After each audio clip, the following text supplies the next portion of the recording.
महोदय, माननीय सदस्य बांगर साहेबांनी उमेदच्या संदर्भातली महत्त्वाची लक्षवेधी सभागृहामध्ये या ठिकाणी मांडलेली आहे।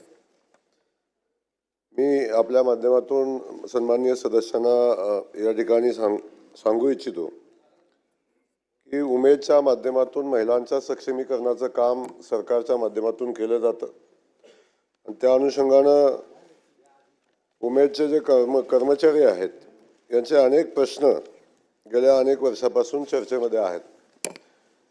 त्यातील ज्या मागण्या त्यांच्या वाजवी आहेत, ज्या आपण करणं शक्य आहे, त्या सगळ्या मागण्यांच्या संदर्भात आपण सकारात्मक निर्देश दिलेले आहेत। आणि कालच त्या अनुषंगिक आपण बघितलं असेल की एक खूप मोठा मोर्चा या ठिकाणी आलेला होता उमेदच्या किती 90,000 एवढ्या संख्येनं नव्हत्या, पण किमान 10-15 हजार महिला काल या ठिकाणी आलेल्या होत्या। तो सभागृहाचा मी निदर्शनास आणून देईन की आलेल्या महिला ज्या होत्या ते महिला बचत गटाच्या महिला होत्या। प्रश्न कर्मचाऱ्यांचा आहे, त्या ठिकाणी बाकीच्या महिलांना इथं आणण्याची एक वेगळी व्यवस्था या ठिकाणी केली होती। ती कुणी का केली होती याची चौकशी आपण निश्चित करू।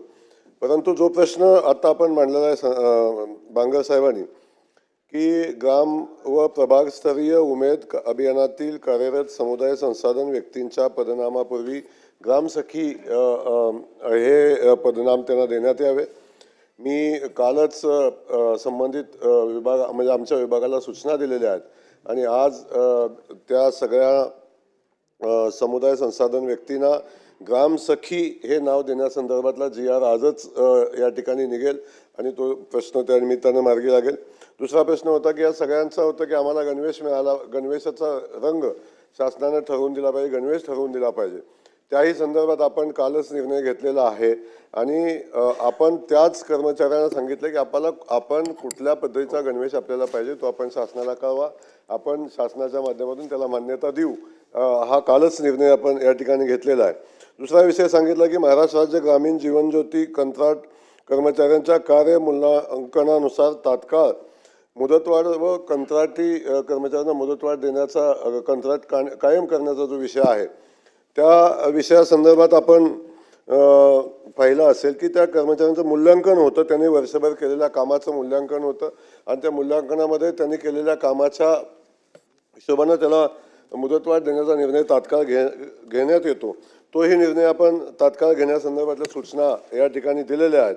आणि त्या अनुषंगानं दुसरा एक विषय होता की या सगळ्या कर्मचाऱ्यांना ग्रामसखी असेल किंवा उमेदचे जे समुदाय संसाधन कर्मचारी आहेत, कंत्राटी आहेत, यांना ओळखपत्र देण्यासंदर्भातला निर्णय होता, तोही आपण कालच मी सूचना दिलेल्या आहेत आणि संबंधित जिल्हा परिषदेचे CEO आहेत त्यांना प्रत्येक जो समुदाय संसाधन कर्मचारी आहे त्याला ओळखपत्र देण्यासंदर्भातल्या सूचना दिलेल्या आहेत।